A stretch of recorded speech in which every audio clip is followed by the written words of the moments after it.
Pertandingan tinju. Olahraga tinju adalah olahraga yang keras dan beresiko tinggi. Walaupun beresiko, tapi banyak orang menggeluti olahraga tinju itu.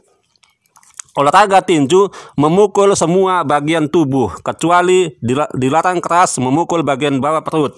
Mulai dari perut, dada, wajah, bebas dipukul. Mau menumbuk hidungnya sampai berdarah, boleh. Mau menumbuk giginya sampai rontok juga boleh. Bahkan menumbuk matanya sampai bengkak dan berdarah-darah juga boleh. Sepintas kalau dipikir dalam segi agama memang tidak boleh karena menyakiti hati lawan.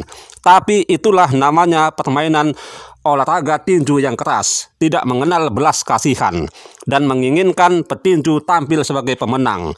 Nggak mungkin petinju menginginkan kalah. Kalau petinju itu menginginkan kalah, lebih baik dia tidak usah naik ring, tapi naik ke atas pohon sambil makan pisang. Saking kerasnya olahraga tinju itu dan beresiko, makanya sejak dari dahulu kala saya tidak berminat jadi petinju. Mulai dari tahun 1985 sejak Elias Pikal merebut gelar juara tinju IBF dari Yudo Chun, petinju Korea Selatan, saya sudah mulai mengamati tinju hingga saat ini. Tapi saya hanya suka nonton tinju saja, tidak mau bertanding karena takut kalah. Karena saya takut kalah dan takut kena pukul, makanya saya tidak mau jadi petinju. Sejak saya mulai suka nonton tinju, mulai tahun 1985 hingga saat ini, sudah lebih dari 10 petinju Indonesia yang tewas di tali ring akibat dipukul lawannya. Bahkan ada yang dipukul sampai babak belur hingga tewas. Dan ada juga yang terkapar akibat kena pukulan keras lalu dibawa ke rumah sakit. Tiba di rumah sakit, nyawanya sudah tidak tertolong lagi. Tentu saja kita menyaksikan hal itu sangat sedih. Tapi tidak usah kita sebut siapa-siapa saja petinju Indonesia yang tewas di ring tinju akibat dipukul lawannya. Cukup saja yang pernah juara tinju yang mengharumkan nama Indonesia. Kalau petinju yang sangat terkenal di Indonesia, bahkan terkenal di dunia, dan berhasil menjadi juara tinju dunia, barulah kita sebut namanya. Juara tinju kelas bantam IBF Elias Pikal berhasil 3 kali mempertahankan gelar juara tinju. Bahkan pada waktu itu, ia bertanding selama 15 ronde. Kemudian Niko Thomas juga pernah merasakan gelar juara tinju kelas terbang mini pada tahun 1989. Ia mengalahkan petinju tangguh asal Thailand, Samut Sitnarupon. Kemudian petinju di awal tahun 2000 muncullah Chris John. Pasti seluruh rakyat Indonesia sudah mengenal Chris John. Saya tahu benar riwayat hidup Chris John, walaupun saya tidak pernah jumpa dengannya.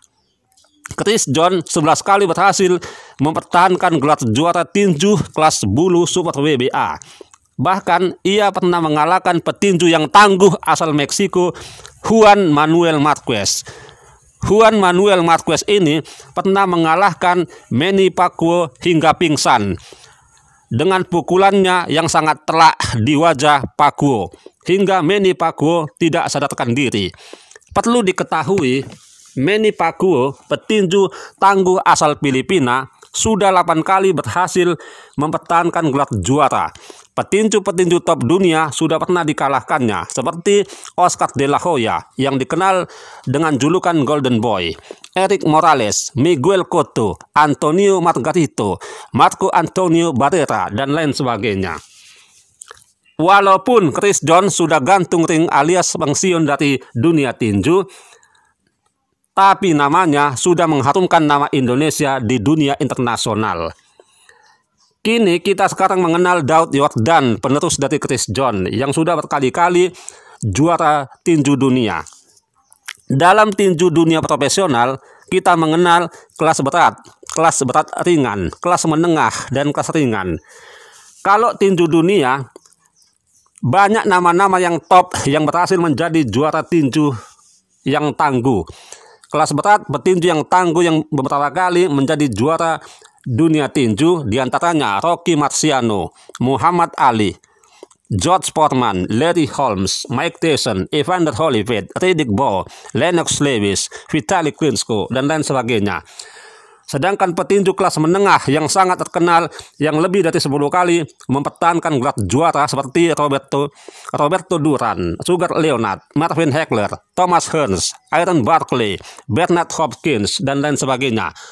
Sedangkan petinju kelas ringan yang sangat terkenal di dunia diantaranya Julio Cesar Chavez, Oscar De La Hoya, Felix Trinidad, Floyd Mayweather Jr., Eric Morales, Miguel Angel Gonzalez, Manny Pacquiao, Manuel Marquez, Chris John, dan lain sebagainya.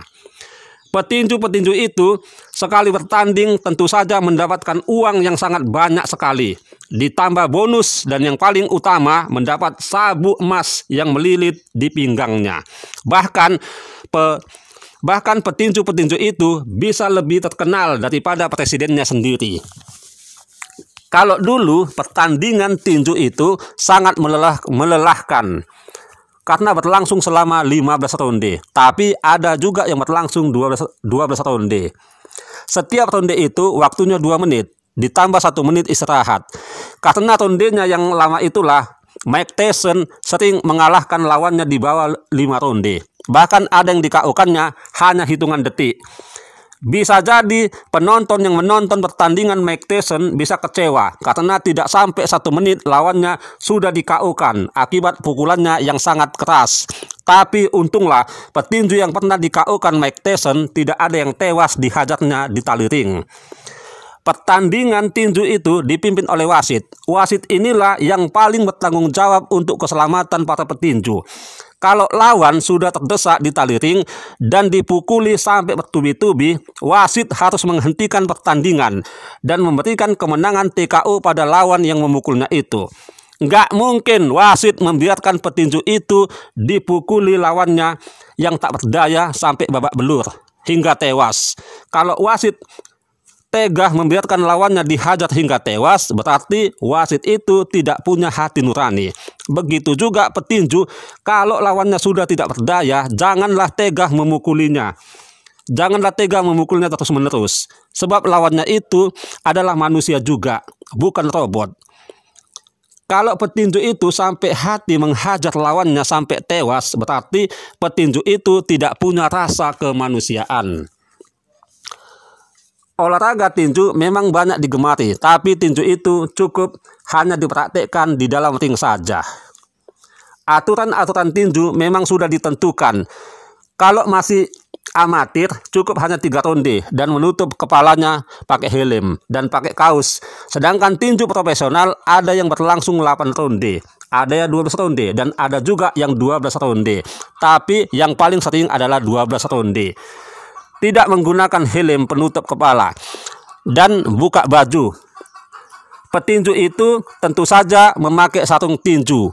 Sarung tangan tinju itu terbuat dari kulit, tidak terbuat dari besi. Kalau terbuat dari besi, bisa jadi muka petinju itu bisa hancur lebur bila dipukuli.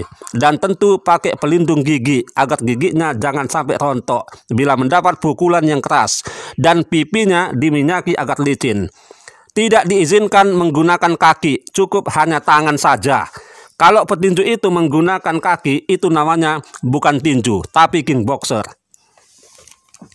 Organisasi tinju profesional dunia ada 4, yaitu WBA, World Boxing Association, didirikan tahun 1921.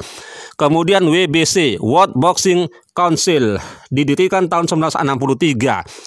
Kemudian IBF, International Boxing Federation, didirikan tahun 1976.